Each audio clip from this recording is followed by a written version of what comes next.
Hello दोस्तों, फिर से मौजूद है आपका दोस्त आपका होस्ट सोनू चौधरी, उसी एनर्जी के साथ, उसी कंटेंट के साथ, उसी शानदार वीडियो सीरीज के साथ। आज जो टॉपिक होगा इंट्रोडक्शन ऑफ सोल्ट के बाद हम ये पढ़ेंगे कि कितने प्रकार के जो सोल्ट हैं उनको किस तरीके से आप क्लासीफाई कर सकते हो, किस किस चीज़ के आधार पे ये जो कंटेंट चलाया जा रहा है। ये 10th बोर्ड के साथ साथ आपकी जो STSC एग्ज़ाम होते हैं, NTSC के जो एग्ज़ाम होते हैं, या फिर कोई ओलंपियाड का जो एग्ज़ाम होता है, उसके लिए ये सेक्शन पूर्ण रूप से समर्पित है। अब आपसे अनुरोध है, अगर वीडियो सेक्शंस आपको पसंद आ रहे हैं तो ज़्यादा से ज़्यादा उस चीज़ को लाइक करें, शेयर करें और क्या करने की कोशिश करें, सब्सक्राइब करने की कोशिश करें और जीवन में मेहनत लगातार करते रहें, क्योंकि जीवन में मेहनत से बात बनेगी। चमचागिरी करने से तो बिल्कुल भाई बात बनने वाली नहीं है। तो हो सकता है चमचागिरी कुछ समय के लिए आपकी चल जाए, लेकिन मेहनत जो है वो हमेशा कायम रहती है। तो 4 लाइनें हमेशा की तरह अपने सेक्शन को शुरू करने से पहले ध्यान से सुनना है। वो 4 लाइनें बड़ी ही मजाकिया 4 लाइनें हैं। कभी रूठ जाऊं तो मना लेना। क्या कह रहा है भाई? कभी रूठ जाऊं तो मना लेना, गुस्से से कहूं तो दिल पर मत लेना। कोई सामने वाला कह रहा है भाई कभी रूठ जाऊं तो मना लेना, गुस्से से कहूं तो दिल पर मत लेना, इसलिए जब भी मैं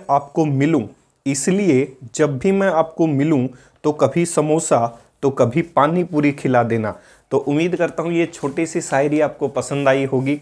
अब मेन मोटिव जो है, जिस चीज़ के लिए हम पहुँचे हैं, उस चीज़ तक आपको पहुँचाना बहुत ज़्यादा ज़रूरी है। तो आपको इस वीडियो सेक्शन से बहुत कुछ अच्छी चीज़ें सीखने को मिलेंगी। आपको सिखाते सिखाते मुझे भी बहुत सी अच्छी चीज़ें सीखने को मिल रही हैं। तो इस चीज़ के लिए मैं आपका सदा आभारी रहूँगा।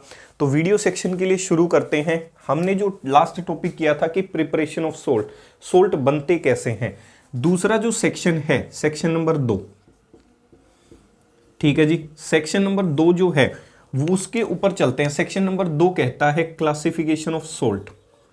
क्लासिफिकेशन ऑफ सोल्ट, सोल्ट को किस तरीके से आप क्लासिफाई कर सकते हो। पिछले वीडियो सेक्शन में हमने बात की थी सोल्ट होता क्या है। कैटाइन प्लस एनाइन के कॉम्बिनेशन से बनने वाली जो स्पीसीज होगी उसे केमिस्ट्री में आप क्या कह सकते हो भाई? सोल्ट कह सकते हो। तो उम्मीद करता हूं वो सेक्शंस आपने जरूर देखे होंगे। अब चलते हैं पहली क्लासिफिकेशन पे। तो पहली क्लासिफिकेशन सोल्ट की होती है बेस्ड ऑन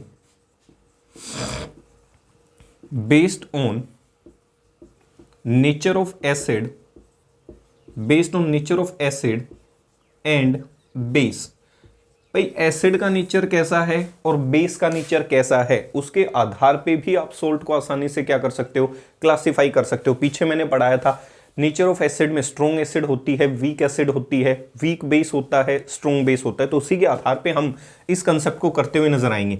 तो मान लेता हूं जो टाइप फर्स्ट है, पहला टाइप क्या रहा होगा भाई? पहला टाइप हो सकता है स्ट्रॉन्ग एसिड और सामने कौन मिल जाए उसको? Strong base. ये कॉम्बिनेशन हो सकता है, ये कॉम्बिनेशन ट्राई करता हूं।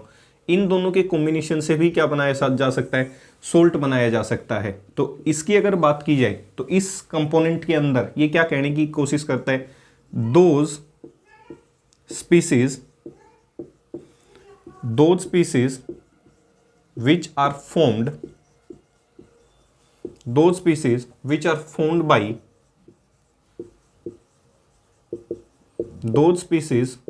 are formed by neutralization reaction of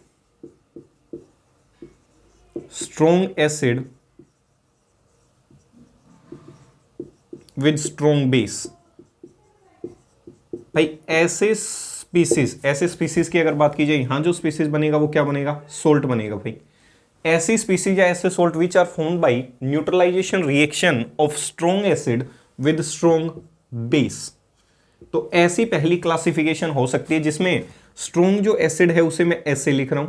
सही है जी, स्ट्रॉन्ग एसिड को शॉर्ट फॉर्म में क्या लिख रहा हूं? ऐसे। दोनों की आपस में रिएक्शन हो जाए sp जो स्ट्रॉन्ग बेस है, और किसकी फॉर्मेशन कर दे भाई? एक सोल्ट की, एक स्पीसीज की। इसका मतलब किसका निर्माण कर दे भाई? एक सोल्ट का। तो इस मैकेनिज्म के माध्यम से भी मैं आसानी से किसका निर्माण कर सकता हूं? सोल्ट का निर्माण कर सकता हूं। सोल्ट की पहली classification that is based on nature of acid and base, उसमें भी स्ट्रॉन्ग एसिड और स्ट्रॉन्ग बेस प्लस क्या बन जाए भाई? वाटर बन जाए। जैसे स्ट्रॉन्ग एसिड की बात कर लेते हैं, HCl रहा होगा, स्ट्रॉन्ग बेस NaOH रहा होगा, दोनों ने मिलके कंबाइन कर दिया, किसकी फॉर्मेशन कर दी? NaCl प्लस किसकी भाई? H2O की। इतनी चीज क्लियर हो गई होगी। इसके बाद कह सकता हूं नाइट्रिक एसिड रही होगी, बेस चेंज कर देता हूं KOH, स्ट्रॉन्ग बेस रहा होगा, दोनों ने मिलकर एक सोल्ट बनाया, that is called KNO3 plus product क्या बन गया भाई, H2O कह सकता हूँ। ऐसे ही स्ट्रॉन्ग एसिड सल्फ्यूरिक एसिड रही होगी, दोनों ने रिएक्शन की होगी किसके साथ, NaOH के साथ, प्रोडक्ट क्या बना होगा Na2SO4 प्लस प्रोडक्ट क्या बना होगा भाई, H2O।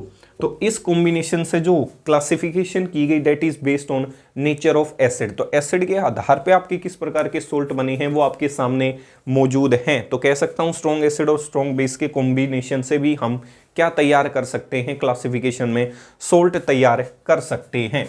तो उम्मीद करता हूं यहां तक ये सेक्शन क्लियर हो गया होगा कि मैं क्या कहने की कोशिश कर रहा हूं, क्या कंटेंट आप तक डिलीवर करने की कोशिश कर रहा हूं। अब मैं टाइप 2 करता हूं जी। टाइप 2 क्या कहती है, हो सकता है स्ट्रॉन्ग एसिड हो जाए और सामने वाला क्या हो जाए, वीक बेस। सही है भाई, लिख लेते हैं कौन कौन से हो चुके, strong acid strong base complete करवा चुका भाई। अब की बार है स्ट्रॉन्ग एसिड और क्या हो जाए, वीक बेस। ये कंपोजिशन भी आ सकती है। तो देखते हैं कि रिएक्शन विद स्ट्रॉन्ग एसिड किसके साथ, विद वीक बेस। ठीक है जी, किसी वीक बेस के साथ रिएक्शन हो जाए तो भी रिएक्शन कंपोनेंट क्या कर सकता है, सोल्ट की प्रोडक्शन करवा सकता है। किसकी प्रोडक्शन करवा सकता है भाई, सोल्ट की प्रोडक्शन करवा सकता है। तो ऐसे सोल्ट जो फॉर्म होंगे neutralisation reaction of strong acid with weak base, उनसे भी हम क्या बना सकते हैं, सोल्ट्स बना सकते हैं। तो अब की बार मैंने स्ट्रॉन्ग एसिड रखी और बदले में मैंने क्या रखा जी, आपके वीक बेसिस रखे। क्या रखे भाई, वीक बेस रखा। सही है, इतनी चीज यहां तक उम्मीद करता हूं आपको पूर्ण रूप से क्लियर हो गई होगी। जैसे मैं कहूं अमोनियम हाइड्रोक्साइड, तो अमोनियम हाइड्रोक्साइड कैसा बेस है भाई, एक वीक बेस है, result in formation of ammonium chloride. तो अमोनियम क्लोराइड एक प्रकार का क्या बना होगा, सोल्ट बना होगा। तो उम्मीद करता हूं ये चीज आपको अच्छी लग रही होगी, पसंद आ रही होगी, चीज समझ में भी आ रही होगी। मैं कहूं एल्यूमिनियम हाइड्रोक्साइड है, किसकी बात कर लेता हूं भाई, एल्यूमिनियम हाइड्रोक्साइड। प्रोडक्ट पीछे बनाने सिखा चुका, ये माइनस ये प्लस रहा होगा, एल्यूमिनियम पे चार्ज +3, नाइट्रेट पे चार्ज -1, एक दूसरे के साथ जब क्रॉस मल्टीप्लाई किया तो प्रोडक्ट बना होगा AlNO3 होल थ्राइस। ये भी एक प्रकार का क्या रहा होगा भाई, सोल्ट रहा होगा। अगर मैं कहूं जी आपका कैल्शियम हाइड्रोक्साइड है, उसे भी किसकी तरह कंसिडर कर लिया जाता है भाई, वीक बेस की तरह कंसिडर कर लिया जाता है। तो यहां जो प्रोडक्ट बना होगा that is called calcium sulphate plus product क्या बना होगा भाई, H2O बना होगा। तो एक ऐसा कॉम्बिनेशन जिसके अंदर आप आसानी से स्ट्रॉन्ग एसिड का इस्तेमाल करके वीक बेस के साथ रिएक्शन करवा के सोल्ट को दूसरी टाइप में क्या करवा सकते हैं भाई, क्लासिफाई करवा सकते हैं। बड़ी ही आसान और शानदार क्लासिफिकेशन है जिसको आपको थोड़ा सा समझने की कोशिश करना है, जो कंटेंट बताया जा रहा है उसके आधार पे। तो उम्मीद करता हूं ये चीज आपको यहां तक क्लियर हो गई होगी। अब चलते हैं तीसरे केस के ऊपर। अब ये स्ट्रॉन्ग एसिड का केस कंप्लीट हो चुका, मैं मान लेता हूं वीक एसिड रही होगी, क्या रहा होगा भाई, स्ट्रॉन्ग बेस। सही है, अब इस क्लासिफिकेशन के ऊपर चलते हैं। किस क्लासिफिकेशन के ऊपर चलते हैं, वीक एसिड के ऊपर और किसके ऊपर, स्ट्रॉन्ग बेस के ऊपर। तो उम्मीद करता हूं यहां तक आपको चीज क्लियर हो गई। मैंने कहा वीक एसिड रही होगी टाइप 3, वीक एसिड की रिएक्शन किसके साथ करवा दी जाए, स्ट्रॉन्ग बेस के साथ। तो दो species which are found by neutralisation reaction of किसके भाई, वीक एसिड किसके साथ, स्ट्रॉन्ग बेस के साथ। किसके साथ, स्ट्रॉन्ग बेस के साथ। तो इस चीज से भी हम सोल्ट को आसानी से क्या कर सकते हैं, क्लासिफाई कर सकते हैं। वीक एसिड रही होगी, क्या रही होगी भाई, वीक एसिड। ठीक है जी, वीक एसिड रही होगी WA, इसको वीक एसिड कह देता हूं। इसकी रिएक्शन किसके साथ करवा दी गई, स्ट्रॉन्ग बेस के साथ। किसके साथ करवा दी गई भाई, स्ट्रॉन्ग बेस के साथ, SB strong base. Result in formation of क्या बनाया होगा, सोल्ट प्लस वाटर। तो उम्मीद करता हूं यहां तक ये चीज क्लियर हो गई होगी। अब वीक एसिड्स की बात कर लेते हैं। पीछे मैंने लिखवाया था HCl, HBr, HI, nitric acid, perchloric acid, वो सभी एसिड्स क्या थी, स्ट्रॉन्ग। बाकी जो बच गई एसिड्स थी वो क्या थी भाई, वीक एसिड्स थी। तो स्ट्रॉन्ग एसिड कौन कौन सी होंगी, स्ट्रॉन्ग एसिड्स एक बार देख लेते हैं। HCl होगी, HBr होगी, HI होगी, नाइट्रिक एसिड होगी, सल्फ्यूरिक एसिड होगी, आपकी परक्लोरिक एसिड होगी। क्या होगी भाई, परक्लोरिक एसिड। तो ये एसिड्स आपको पूर्ण रूप से क्लियर हो जानी चाहिए। इनको छोड़कर जो एसिड्स बच गई वो लगभग वीक कैटेगरी के अंदर आप उनको क्या कर सकते हो, कंसिडर कर सकते हैं। जैसे पहली जो वीक एसिड है डेट इज कॉल्ड CH3COH, जिसे हमने क्या कहा था, एसिटिक एसिड कहा था, जिसे हमने क्या कहा था भाई, एसिटिक एसिड कहा था। क्या कहा था, एसिटिक एसिड कहा था। स्ट्रॉन्ग बेस की बात कर लेते हैं, इनको चेंज कर देते हैं भाई। स्ट्रॉन्ग बेस मान लेता हूं NaOH रहा होगा, दूसरा जो स्ट्रॉन्ग बेस है वो मान लेता हूं आपका KOH रहा होगा, और तीसरा जो स्ट्रॉन्ग बेस की अगर बात की जाए तो वो फिर से मैं मान लेता हूं आपका जो स्ट्रॉन्ग बेस है डेट इज कोल्ड LiOH, वो भी एक अच्छा खासा क्या रहा होगा, स्ट्रॉन्ग बेस रहा होगा। तो इनके आधार पे हम चीज़ों को आसानी से क्या करने की कोशिश करेंगे, क्लासिफाई करने की कोशिश करेंगे। तो यहाँ से देखना है भाई, एसिटिक एसिड जो है वो टूट जाती है किसके अंदर, CH3CO+ के अंदर, और किसमें, H+ के अंदर। इसका मतलब इसमें एसिटेट आयन मौजूद है, तो एसिटेट आयन को बाहर निकाल लेता हूँ। एसिटेट आयन पे चार्ज कितना है, -1, एक से ज़्यादा एटम है। सोडियम पे चार्ज कैसा है, +1। अगर ब्रैकेट 1 से मल्टीप्लाई किया जाए तो ब्रैकेट वहाँ से हट जाता है, पीछे सिखाया था फॉर्मूला मेकिंग के अंदर। तो CH3CONa ये एक प्रकार का क्या बना होगा, सोल्ट बना होगा। तो उम्मीद करता हूँ ये सोल्ट ढंग से समझ में आया होगा कि मैं कौन सा सोल्ट आपको समझाने की कोशिश कर रहा हूँ। अगर इसकी जगह मान लो मैं ये सोल्ट ले लेता, कौन सा, बेंजोइक एसिड। इस एसिड को, ये एसिड भी एक प्रकार की वीक एसिड है। कौन सी एसिड है भाई, ये बेंजोइक एसिड। तो इसकी अगर मैं रिएक्शन करवाता तो फिर से सेम वही कंटेंट, अब की बार CH3 की जगह कौन सा ग्रुप हो जाता, बेंजीन ग्रुप। तो प्रोडक्ट क्या बन जाता आपका, ये सोल्ट बन जाता। कोई दिक्कत नहीं है, सेम तरीके से प्रोडक्ट बनाने हैं भाई, किसी भी प्रकार का कोई बदलाव नहीं करना है प्रोडक्ट के अंदर। सेम कंपोजिशन के साथ आपके सोल्ट की कंपोजिशन करते हुए नजर आना है आपको। तो उम्मीद करता हूं ये चीज आपको यहां तक क्लियर हो गई होगी। तो ये कुछ एक सोल्ट होते हैं जो वीक एसिड और स्ट्रॉन्ग बेस के कंपोजिशन से आप आसानी से क्या कर सकते हो, तैयार कर सकते हो। अब चलते हैं अगले सेक्शन की तरफ, टाइप नंबर 4 की तरफ। कौन सी तरफ भाई, टाइप नंबर 4 की तरफ। अब देखो भाई ध्यान से, अब देखो वीक एसिड का सेक्शन पूरा हो चुका है। अब लास्ट जो केस बचता है that is called weak acid and weak base. अब की बार जो दोनों ही कंपोजिशंस हैं वो क्या रही होंगी, वीक एसिड और वीक बेस की कंपोजिशंस रही होंगी, जिनकी रिएक्शन किससे करवा दी जाए, किसी वीक एसिड की रिएक्शन किसके साथ, किसी वीक बेस के साथ। तो यहां तक चीजें आपको क्लियर हो गई होंगी, ये आपका वीक बेस रहा होगा, सही है भाई। यहां तक चीजें क्लियर हो गई होंगी कि वीक एसिड की रिएक्शन किसके साथ करवा दी जाए, किसी वीक बेस के साथ उनकी रिएक्शंस करवा दी जाए, तो आसानी से आप उनके प्रोडक्ट्स क्या कर सकते हो, बना सकते हो। जैसे यहां से फिर से मैं वीक एसिड जो है उसका एग्जांपल ले लेता हूं, आपका एसिटिक एसिड CH3COH, इसे एसिटिक एसिड कहा जाता है, जिसे आप विनेगर सॉल्यूशन भी कहते हो। उसकी रिएक्शन किसके साथ करवा दूं मैं, किसी वीक बेस के साथ, NH4OH, अच्छा खासा वीक बेस है, किसमें कन्वर्ट हो जाएगा, अभी अभी करवाया था अमोनियम एसिटेट के अंदर कन्वर्ट होता हुआ नजर आएगा। तो कह सकता हूं ये भी एक सोल्ट की क्लासिफिकेशन रही होगी। क्लासिफिकेशन किसकी रही होगी भाई, सोल्ट की। अब मैं इसकी बात करूं, इट इज ए सोल्ट, अगर मैं पूछूं ये किसके कॉम्बिनेशन से ये सोल्ट बना होगा, तो आगे चल के जब आपको पीएच निकलवाई जाएगी किसकी, सोल्ट्स की, तो उस समय आपको मुझे ये कहना है जी ये जो सोल्ट बना होगा ये किसके कॉम्बिनेशन से बना होगा भाई, ये आपके वीक एसिड और वीक बेस के कॉम्बिनेशन से बना होगा। किसके कॉम्बिनेशन से बना होगा भाई, वीक एसिड और वीक बेस के किससे कॉम्बिनेशन से बना होगा। यहां से चीजें क्लियर हो गई होंगी भाई, वीक एसिड और वीक बेस के कॉम्बिनेशन से मिलके बना होगा, तब जाके इस सोल्ट का क्या हुआ होगा भाई, निर्माण हुआ होगा। तो उम्मीद करता हूं ये चीज यहां तक आपको क्लियर हो रही है। ऐसे ही एक एसिड और ले लेते हैं जो पीछे हमने पढ़ी थी, that is called benzoic acid. भाई ये इंपॉर्टेंट एसिड है इसीलिए इसको रिपीट कर रहा हूं। अगर इसकी रिएक्शन किसी अमोनियम हाइड्रोक्साइड के साथ करवाई जाए तो अभी भी अमोनियम आयन पे चार्ज कितना है, +1, और यहां से जो आयन बनेगी CO नेगेटिव, उस पर भी चार्ज कितना है, -1, एक दूसरे के साथ कंबाइन हो जाएंगे, प्रोडक्ट की फॉर्मेशन कर देंगे। तो मैं क्या कह सकता हूं भाई, यहां से आपकी अमोनियम की आपकी जो सोल्ट बना है उसकी क्या हो जाएगी, फॉर्मेशन हो जाएगी, प्लस यहां से क्या निकल जाएगा, वाटर।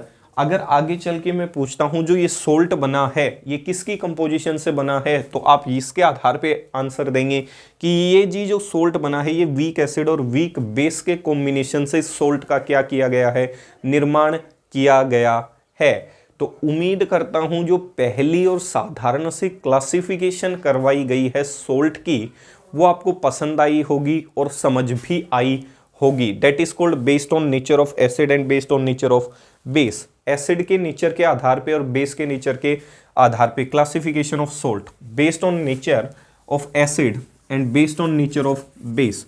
तो पहले प्रकार की जो क्लासिफिकेशन थी सोल्ट की based on nature of acid and based on nature of base, उसके आधार पे जो क्लासिफिकेशन थी वो समाप्त हो चुकी है। तो उम्मीद करता हूं ये चीज यहां तक आपको क्लियर हो गई होगी। सही है भाई। दूसरी जो क्लासिफिकेशन आती है, ठीक है जी, दूसरी जो क्लासिफिकेशन आती है वो आती है based on nature of salt. Salt का नेचर कैसा है। कॉम्पिटिटिव एग्जाम में बड़ा तगड़ा क्वेश्चन आता है भाई इसके ऊपर, based on nature of salt. भाई सोल्ट का ही नेचर पूछ ले कैसा है। भाई क्लासिफिकेशन ऑफ सोल्ट चल रही है तो उसमें जो सोल्ट बना होगा उसका भी तो, उसके आधार पे भी तो आप सोल्ट को क्या कर सकते हो, क्लासिफाई कर सकते हो based on nature of salt. तो 3 प्रकार के सोल्ट देखे जाते हैं नेचर के आधार पे। Based on nature of salt के आधार पे 3 प्रकार के सोल्ट देखने को मिलेंगे, नॉर्मल सोल्ट, एसिडिक सोल्ट, और दूसरा सोल्ट कौन सा होगा, तीसरा सोल्ट कौन सा होगा भाई, बेसिक सोल्ट। ठीक है जी, उम्मीद करता हूं ये चीज यहां तक क्लियर हो गई होगी। 3 प्रकार के सोल्ट होंगे नेचर के आधार पे, normal, acidic and basic salt. एक एक को एक्सप्लेन करना शुरू करते हैं। देखो भाई, नॉर्मल से पता चल रहा है कि इसके अंदर जो रिएक्शन हुई होगी जिससे सोल्ट बना होगा, न्यूट्रलाइजेशन रिएक्शन, उसमें जो एसिड है वो पूर्ण रूप से न्यूट्रलाइज कर ली गई, किसके द्वारा, एक बेस के द्वारा। सही है, तभी जाके शब्द कैसा आया होगा, नॉर्मल। एक स्ट्रॉन्ग एसिड कंप्लीटली न्यूट्रलाइज करवा ली गई किसी स्ट्रॉन्ग बेस के द्वारा। तो इसका मतलब इसमें जो कॉम्बिनेशन चलेगा वो पीछे वाला चलेगा, स्ट्रॉन्ग एसिड का कॉम्बिनेशन किसके साथ, स्ट्रॉन्ग बेस के साथ। तो ऐसे salt, those salts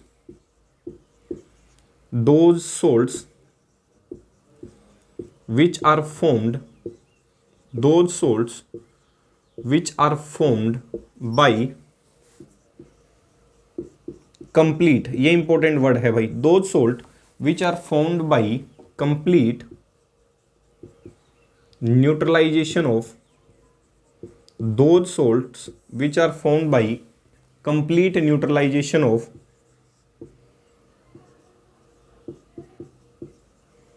strong acid with, या फिर ऐसे लिख दो simple, those salts which are formed by complete neutralization of acid with a base is called as normal salt। भाई ऐसे सोल्ट जो कंप्लीट न्यूट्रलाइजेशन से बनते हों, और कंप्लीट न्यूट्रलाइजेशन किसकी, एसिड की और किसकी, बेस की। तो कंप्लीट न्यूट्रलाइजेशन से जो सोल्ट बने होंगे जिसमें एसिड पूर्ण रूप से न्यूट्रलाइज कर दी जाए बेस के द्वारा, किसी प्रकार की कोई कंपोजिशन उसके सॉल्यूशन में ना छोड़ी जाए, या फिर बेस कंप्लीटली न्यूट्रलाइज कर लिया जाए किसके द्वारा, एसिड के द्वारा, उसके सॉल्यूशन में कोई भी बेस की कंपोजिशन ना छोड़ी जाए, तो ऐसे सोल्ट्स को आप क्या कह सकते हो, नॉर्मल सोल्ट्स कह सकते हो। उदाहरण के लिए फॉर एग्जांपल मैं कहूँ जी NaCl है, नॉर्मल सोल्ट है। मैं कहूँ जी पोटाशियम नाइट्रेट है, नॉर्मल सोल्ट है। मैं कहूँ जी सोडियम नाइट्रेट है, ये कैसा सोल्ट है, नॉर्मल सोल्ट है। मैं कहूँ जी सोडियम सल्फेट है, ये सारे के सारे किसके एग्जाम्पल हैं भाई, नॉर्मल सोल्ट के एग्जाम्पल हैं। हम कैसे माने जी, नॉर्मल सोल्ट हैं। तो NaCl कैसे बना होगा, NaOH प्लस HCl के कॉम्बिनेशन से क्या बना होगा भाई, सोल्ट कह सकता हूँ। अब यहाँ से जो पीछे क्लासिफिकेशन सिखाई थी उसके आधार पे कर सकते हो, ये स्ट्रॉन्ग बेस है और ये क्या है, स्ट्रॉन्ग एसिड। और स्ट्रॉन्ग एसिड स्ट्रॉन्ग बेस एक दूसरे को कंप्लीटली क्या कर देते हैं, न्यूट्रलाइज। और जो कंप्लीट न्यूट्रलाइजेशन से सोल्ट बनते हैं उन सोल्ट्स को क्या कहा जाता है, नॉर्मल सोल्ट। मैं कहूँ जी पोटाशियम नाइट्रेट, KOH रहा होगा। अब नाइट्रेट किससे आया होगा, नाइट्रिक एसिड से, ये स्ट्रॉन्ग एसिड रही होगी, ये स्ट्रॉन्ग बेस रहा होगा। स्ट्रॉन्ग एसिड और स्ट्रॉन्ग बेस ने एक दूसरे को कंप्लीटली न्यूट्रलाइज कर दिया, तो ये जाके बना होगा भाई, कह सकता हूँ। यहाँ तक चीज़ें क्लियर हो गई होंगी। NaNO3 में ज़्यादा से ज़्यादा क्या हुआ होगा, NaOH रहा होगा। सही है, अभी भी एसिड तो क्या रही होगी, नाइट्रिक एसिड ही रही होगी। क्लियर हो गया होगा यहाँ तक। अब जो प्रोडक्ट बना होगा वो बना होगा NaNO3 प्लस प्रोडक्ट क्या बना होगा, H2O। ये जो प्रोडक्ट लिखा Na2SO4, ये प्रोडक्ट कैसे बना होगा भाई, NaOH रहा होगा जो स्ट्रॉन्ग बेस का काम करता है। इसकी रिएक्शन किसी किंग ऑफ केमिकल के साथ करवाई गई होगी, that is called sulphuric acid. दोनों के कॉम्बिनेशन से जो प्रोडक्ट बना होगा वो Na2SO4 बना होगा प्लस क्या बना होगा, H2O बना होगा। ये रहा भाई, जो सोल्ट यहाँ दिखाए थे उनकी कंपोजिशंस बना के दिखा दी गई हैं कि ये सोल्ट बनते कैसे हैं। ये स्ट्रॉन्ग एसिड और स्ट्रॉन्ग बेस की कंपोजिशन से जितने भी आपको सोल्ट नजर आएंगे केमिस्ट्री के अंदर, strong acid plus strong base की कंपोजिशन से जितने भी सोल्ट नजर आए वो नॉर्मल सोल्ट ही नजर आएंगे केमिस्ट्री के अंदर। तो पहली जो क्लासिफिकेशन है नॉर्मल सोल्ट की, उम्मीद करता हूं वो क्लासिफिकेशन आप तक पहुंच रही होगी और उस चीज को आप समझने की कोशिश भी कर रहे होंगे। तो उम्मीद करता हूं इस चीज के साथ, इसी चीज को हम कंटिन्यू करते हैं दूसरे सोल्ट के साथ। डेट इज कोल्ड, कौन सा सोल्ट भाई? दूसरा सोल्ट आप कौन सा कह सकते हो? That is called acidic salt. तो एसिडिक सोल्ट भी आप यहां से आसानी से क्लियरिफाई कर सकते हो कि किस तरीके से एसिडिक सोल्ट को आप क्लासिफाई कर सकते हो या क्लियरिफाई कर सकते हो। तो उसका एक नमूना आपके सामने पेश कर देता हूं, कुछ एक एग्जाम्पल लिख देता हूं एसिडिक सोल्ट के, जिससे आपको अच्छा लगेगा कि कंसेप्ट क्या कहने की कोशिश कर रहा है सामने वाला आपके लिए। ध्यान से सुने। दूसरा जो सोल्ट होता है that salt is called acidic salt. कौन सा सोल्ट भाई? Acidic salt. सही है, कौन सा सोल्ट रहा होगा? Acidic salt. तो ऐसे salt which are formed by, complete neutralisation नहीं होगी भाई अब की बार उसके सॉल्यूशन में कैसा नेचर रहना चाहिए? नाम ही कह रहा है एक ऐसा सोल्ट जिसका नेचर कैसा रहा होगा? एसिडिक। तो अब की बार कंप्लीट न्यूट्रलाइजेशन नहीं होगी, अब की बार शब्द क्या होगा? Partial neutralisation. Those salts which are formed by partial neutralisation of polybasic acid. कैसी एसिड होनी चाहिए? Polybasic acid with a base is called as कौन सा सोल्ट भाई? Acidic salt. देखो भाई सामने वाला खुद कह रहा है कि सॉल्यूशन उसका कैसा होनी चाहिए उस सोल्ट का? एसिडिक। अब देखो कोई भी सॉल्यूशन एसिडिक कब हो सकता है? जब उसके सॉल्यूशन के एसिडिक कंपोनेंट में एसिड जितनी भी है उसके पास एक से ज्यादा क्या मौजूद हो? H प्लस आइन मौजूद हो। अगर एक H प्लस होगी वो तो बेस के द्वारा ही क्या कर ली जाएगी? न्यूट्रलाइज। एक ऐसी एसिड लेनी है जो एक से ज्यादा क्या प्रोड्यूस कर सकती हो? H प्लस आइन। और उन एक से ज्यादा H प्लस आइन में से कुछ एक H प्लस आइन तो बेस के द्वारा कंज्यूम कर ली जाए, लेकिन कुछ एक जो हाइड्रोजन हैं जो एसिड के हैं वो उस सोल्ट में एज इट इज रह जाएं बिना किसी दिक्कत के। तब उस सोल्ट को आप आसानी से कह सकते हो कौन सा सोल्ट रहा होगा? Acidic salt. मैं समझा देता हूं, हेडेक लेने की आवश्यकता नहीं है कि क्या कहा। पॉलीबेसिक एसिड शब्द इस्तेमाल किया, पीछे बेसिसिटी पढ़ा चुका भाई, जिसने टॉपिक्स देखे उसको क्लियर हुआ होगा। पॉली का मतलब मैनी, बेसिक मतलब जो कम से कम एक से ज्यादा H प्लस प्रोड्यूस कर सकता हो।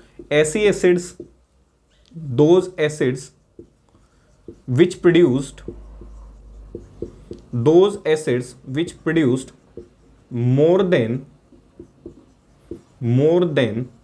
1 H प्लस आइन, उन एसिड्स को आप पॉलीबेसिक एसिड कह सकते हो जो एक से ज्यादा H प्लस आइन प्रोड्यूस्ड करती हैं। जैसे उदाहरण के लिए एक से ज्यादा H प्लस आइन प्रोड्यूस करती हूं polybasic acid, H2SO4 phosphoric acid कह सकता हूं, एक से ज्यादा H प्लस आइन प्रोड्यूस करती हैं अपने सॉल्यूशन के अंदर। ऑक्जेलिक एसिड, बहुत सारी एसिड्स हैं जो एक से ज्यादा सॉल्यूशन में क्या प्रोड्यूस करती हैं? H प्लस आइन। पॉलीबेसिक एसिड हो जो कंप्लीटली न्यूट्रलाइज ना की जाए, मतलब पार्शियल न्यूट्रलाइजेशन हो किसी बेस के द्वारा। ध्यान से देखना है, मैंने कहा जी बेस मान लेता हूं आपका क्या रहा होगा? NaOH। सही है। अब मैं इसकी रिएक्शन H3PO4 के साथ करवा देता हूं। इसका मतलब ये कैसी एसिड है? पॉलीबेसिक एसिड, एक से ज्यादा H प्लस कंटेन कर रही है, कह सकता हूं भाई। ठीक है, ये आपका बेस है, कह सकता हूं ये आपका क्या है? बेस। अब देखना है ध्यान से, ये अपने सॉल्यूशन में क्या कंटेन करती हो? हाइड्रोजन कंटेन करती हो। जब इसका सॉल्यूशन बने, इसका सोल्ट बने, अगर उसके पास रिप्लेसेबल हाइड्रोजन है, मतलब उसके सॉल्यूशन में हाइड्रोजन है, तो वो सोल्ट कैसा रहा होगा? एसिडिक। देखो कभी भी आपकी जो एसिड होती है वो एक साथ सारे H प्लस रिलीज नहीं करती है। पढ़ाते वक्त मान लिया जाता है कि सारे, आपको लगता है कि सारे H प्लस रिलीज कर दिए, कभी भी सारे H प्लस आइन एक साथ रिलीज नहीं होते। स्टेप बाइज स्टेप सारे H प्लस आइन धीरे धीरे क्या होते हैं? रिलीज। तो इसने कभी पहली बार H प्लस दिया होगा तो प्रोडक्ट क्या बना होगा? H2O बना होगा। सही है। और ये इसके साथ आके क्या कर गया होगा? जुड़ गया होगा। प्रोडक्ट क्या बना होगा? NaH2PO4।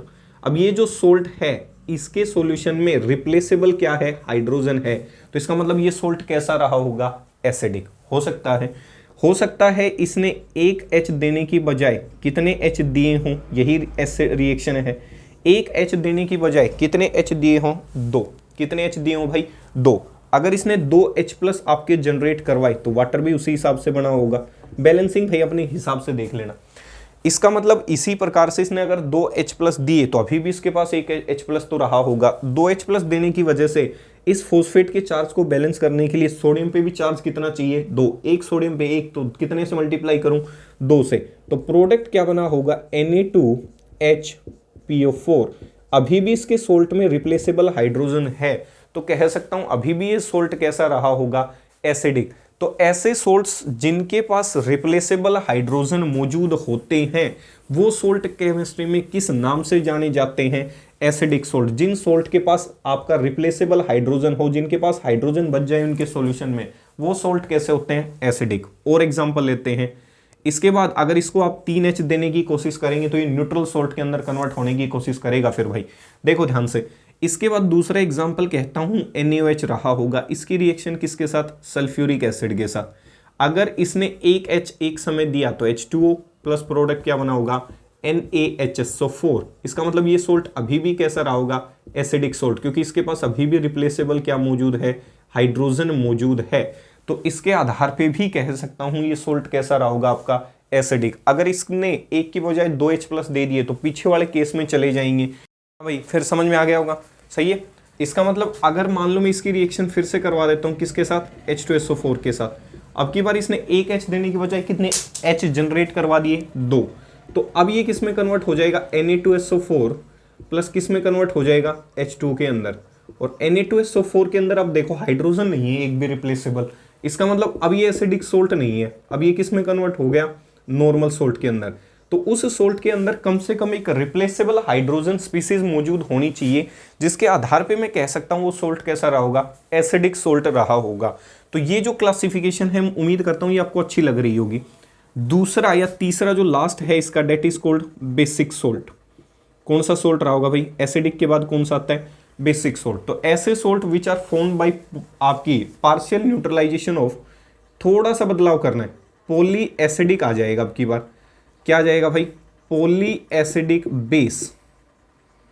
पॉली एसिडिक बेस किसके साथ, with acid, is called as कौन सा सोल्ट, बेसिक सोल्ट। पिछली बार जो हमने एसिड ली थी वो ऐसी थी जो एक से ज्यादा H+ जनरेट कर रही थी। अब की बार आपको क्या करना है, एक ऐसा बेस लेना है जो एक से ज्यादा सॉल्यूशन में क्या जनरेट करता हो, आपके OH जनरेट करता हो। तो उसके लिए केमिस्ट्री में टर्म क्या यूज की जाती है, पॉली एसिडिक बेस। क्या टर्म यूज की जाती है भाई, पॉली एसिडिक बेस। तो उम्मीद करता हूं ये जो टर्म है वो आपको अच्छी लग रही होगी। तो ऐसी बेस, दोज बेसिस, कौन से basis, those basis which produce more than 1 OH negative ion, जो एक से ज्यादा OH नेगेटिव आइन क्या कर सकते हैं, प्रोड्यूस्ड कर सकते हैं, उनको केमिस्ट्री में किस नाम से जाना जाता है, पॉली एसिडिक बेस के नाम से जाना जाता है। भाई पीछे वाले का जस्ट रिवर्स करते हुए चलना है, ज्यादा कुछ नहीं करना भाई। आपकी जो पॉली एसिडिक बेस हैं, ऐसे बेस लेने जिनके पास एक से ज्यादा क्या मौजूद रहा होगा, OH नेगेटिव आयन, और उनके सॉल्यूशन में कम से कम अब की बार रिप्लेसेबल क्या होना चाहिए, OH ग्रुप मौजूद होना चाहिए। तो उम्मीद करता हूं कि कम से कम उनके सॉल्यूशन में एक रिप्लेसेबल OH ग्रुप जरूर मौजूद होगा।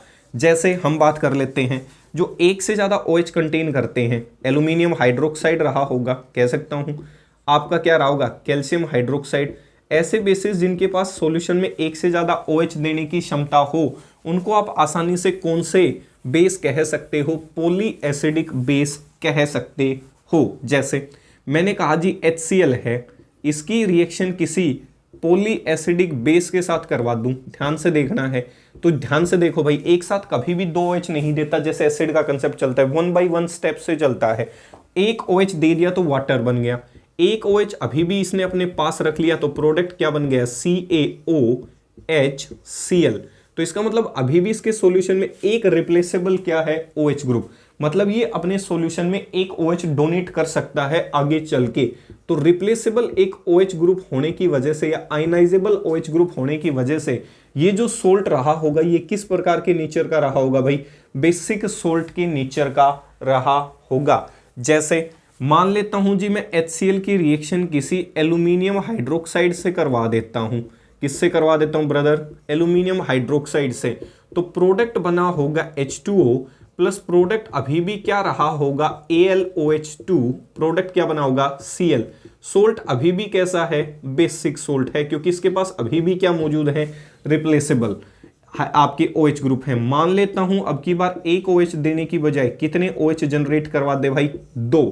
तो रिएक्शन अपने हिसाब से बैलेंस करते रहना। अभी भी इसके सॉल्यूशन में आपको देखने को मिलेगा कि क्या मौजूद रहा होगा भाई, Cl2। भाई 2 अगर आपने H दिए होंगे, कितने वाटर यहां से जब निकला होगा, तो इसके चार्ज को बैलेंस करने के लिए ये जो प्रोडक्ट बना होगा ये क्या बना होगा, OHCl2। इसके बाद अगर आपने तीनों OH यहां से निकाल दिए तो ये वापस एक न्यूट्रल सोल्ट के अंदर आसानी से क्या हो जाएगा, कन्वर्ट। तो ये सोल्ट अभी भी कैसा सोल्ट रहा होगा, बेसिक सोल्ट रहा होगा। तो इन एग्जांपल्स के माध्यम से आपको ये बताया गया कि किसी के सॉल्यूशन में अगर रिप्लेसेबल हाइड्रोजन है, अभी भी हाइड्रोजन रह जाता है, तो सोल्ट एसिडिक होगा। अगर उसके सोल्ट के अंदर OH रह जाता है रिप्लेसेबल, तो उसे आप आसानी से कौन सा सोल्ट कंसिडर करवा सकते हैं, बेसिक। और जिसके सोल्ट में ना H रहे ना OH रहे, उनके लिए आप आसानी से क्या कह सकते हो, न्यूट्रल सोल्ट कह सकते हैं। तो ये जो क्लासिफिकेशन थी दूसरे प्रकार की, ये यहां पे पूर्ण रूप से खत्म हो जाती है। तो उम्मीद करता हूं यहां तक ये चीज आपको अच्छी लगी होगी। ठीक है जी। तीसरी जो क्लासिफिकेशन होती है for the competitive exam, board exam में इतना क्वेश्चन नहीं आता लेकिन कॉम्पिटिटिव एग्जाम में जरूर पूछ लेता है, that is called based on composition. Composition के आधार पे भी कई बार सोल्ट की क्लासिफिकेशन करवा लेता है कि कंपोजिशन इसके अंदर क्या क्या है। सही है। तो कंपोजिशन के आधार पे भी आपसे आसानी से इन चीजों की क्या करवा सकता है, क्लासिफिकेशन करवा सकता है। जैसे सबसे पहले अपने जो सोल्ट होते हैं that is called normal salt, composition के आधार पे। तो ऐसे सोल्ट को नॉर्मल सोल्ट कहा जाता है। Those salts which contain at least one cation and one anion। ऐसे सोल्ट जो कम से कम एक कैटाइन कंटेन करें और कम से कम एक एनाइन कंटेन करें, उन सोल्ट्स को केमिस्ट्री में कंपोजिशन के आधार पे कौन से सोल्ट से नवाजा गया, नाम दिया गया, नॉर्मल सोल्ट के आधार पे। उदाहरण के लिए फॉर एग्जांपल KCl एक प्रकार की कैटाइन, एक प्रकार की एनाइन कह सकता हूं। जैसे कैटाइन और एनाइन के आधार पे एक तरफ मैं सोल्ट्स लिख देता हूं, ठीक है जी, टाइप ऑफ सोल्ट्स। दूसरी तरफ मैं क्या लिख देता हूं, फॉर्मूला ऑफ सोल्ट। तीसरी तरफ लिख देता हूं कैटाइनिक पार्ट कौन सा है, ताकि क्लियर हो जाए, बिल्कुल सिंप्लीफाई ही हो जाए। और तीसरा जो है डेट इज कॉल्ड कौन सा, अनाइनिक पार्ट। अनाइनिक पार्ट कौन सा है देखते हैं। कुछ एक सोल्ट्स के एग्जांपल आपके सामने लिखने की कोशिश कर रहा हूं। कुछ एक किसके एग्जांपल्स लिखने की कोशिश कर रहा हूं, सोल्ट्स के एग्जांपल्स आपके सामने लिखने की कोशिश कर रहा हूं, ताकि आपको वो चीजें क्या हो जाए, क्लियर हो जाए। तो ध्यान से देखना है भाई। सबसे पहले जो सोल्ट होता है उसको आप किस तरीके से डिफाइन कर सकते हैं टाइप ऑफ सोल्ट के अंदर। भाई आज थोड़ी सी ये मार्कर वाली बड़ी दिक्कत हो रही है, ये मार्कर ढंग से काम नहीं कर रहा भाई। तो यहां से उम्मीद करता हूं ये चीज आपको अच्छी लग रही होगी। टाइप ऑफ सोल्ट के अंदर जो पहला सोल्ट होता है डेट इज कॉल्ड, मैं मान लेता हूं अपनी तरफ से सोडियम नाइट्रेट। क्या मान लेता हूं, सोडियम नाइट्रेट। सही है, सोडियम नाइट्रेट। इसका जो फॉर्मूला रहा होगा वो NaNO3 रहा होगा। ठीक है, कुछ एक अच्छे अच्छे सोल्ट लिख देता हूं जो पेपर में आते हैं। पोटासियम नाइट्रेट, जिसके अंदर एक प्रकार की कैटाइन और एक प्रकार की एनाइन दिखाने की कोशिश की गई है, कोई दूसरी ना एक से ज्यादा कैटाइन मौजूद नहीं होंगी। इसके बाद मैं कहूं सोडियम सल्फेट। सही है भाई, सोडियम सल्फेट। इसके बाद मैं कहूं पोटासियम सल्फेट। ठीक है, पोटासियम सल्फेट। ठीक है भाई। इसके बाद मैं कहूं बेरियम क्लोराइड। इसके बाद मैं कहूं बेरियम सल्फेट। एग्जाम्पल्स की कमी नहीं है भाई, एग्जाम्पल्स की हेडेक ना लेना, कितने भी सोल्ट बना सकते हो आप आसानी से। तो ये कुछ एक सोल्ट हैं जो मैं आपको क्लियरिफाई कर देता हूं। सही है, आपको अच्छा लगेगा, आपके दिल को सुकून होगा। इसके बाद मैं कहूँ लेड नाइट्रेट, ये भी सोल्ट है भाई, ठीक है। Potassium nitrate KNO3, sodium sulphate Na2SO4, potassium sulphate K2SO4, barium chloride BaCl2, barium sulphate BaSO4, lead nitrate PbNO3 whole twice. अब type of cation Na+, K+, 2Na+। Cation अभी भी एक ही प्रकार की है। 2Na का मतलब ऐसा नहीं हुआ कि दो अलग अलग सोडियम हो गए, है तो अभी भी एक ही प्रकार का।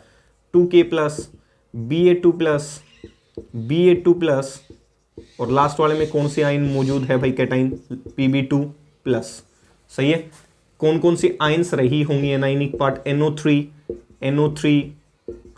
SO4 2-, SO4 2-, Cl-, SO4 2-, और लास्ट में कौन सी आयन मौजूद रही होगी?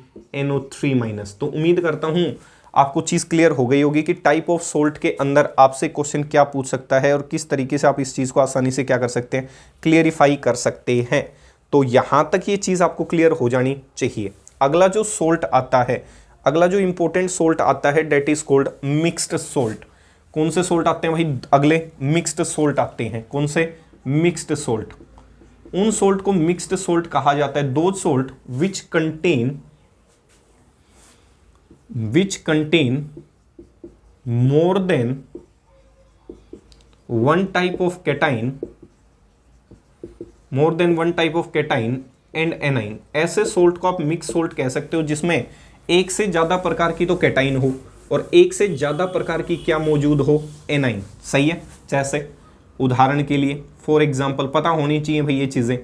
मैं कहूं मैग्नीशियम अमोनियम फॉस्फेट, क्या कहूं भाई? Magnesium ammonium phosphate. इसके आधार पे भी आप कह सकते हो कि ये सोल्ट है, मैग्नीशियम अमोनियम फॉस्फेट। तो फॉर्मूला होगा MgNH4PO4। सही है भाई, MgNH4PO4। मैं कहूं आपका जो ब्लीचिंग पाउडर है, ये क्वेश्चन आया हुआ है भाई, पूछता है ब्लीचिंग जो पाउडर है वो किस प्रकार का सोल्ट है? तो आपका आंसर होना चाहिए it is a type of mixed salt. Bleaching powder का जो फॉर्मूला होता है वो पढ़ते हो CaOCl2, लेकिन एग्जैक्ट इसका जो फॉर्मूला होता है वो होता है CaClOCl। आप देख सकते हो एक से ज्यादा प्रकार की इसमें एनाइन मौजूद हैं, Cl और OCl। तो आसानी से इन चीजों को मैं क्या कर सकता हूं, क्लियरिफाई कर सकता हूं। इसके बाद लास्ट जो सोल्ट है that is called double salt. कौन से सोल्ट भाई? Double salt. ऐसे सोल्ट, दो सोल्ट्स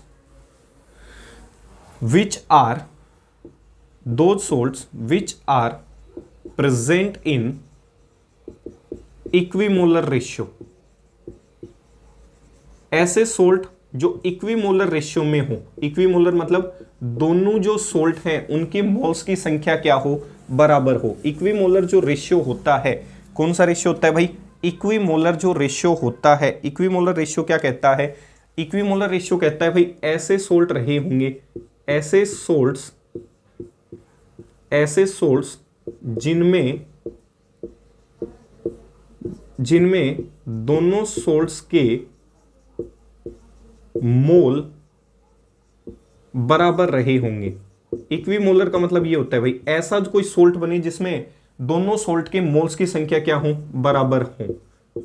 दोनों ऐसे सोल्ट जिनमें दोनों सोल्ट के अंदर मोल की संख्या बराबर हो, मतलब इक्वल मोल्स के अंदर दोनों सोल्ट को क्या किया जाए? मिक्स किया जाए। फॉर एग्जांपल पोटासलम जो फिटकरी है भाई आपकी,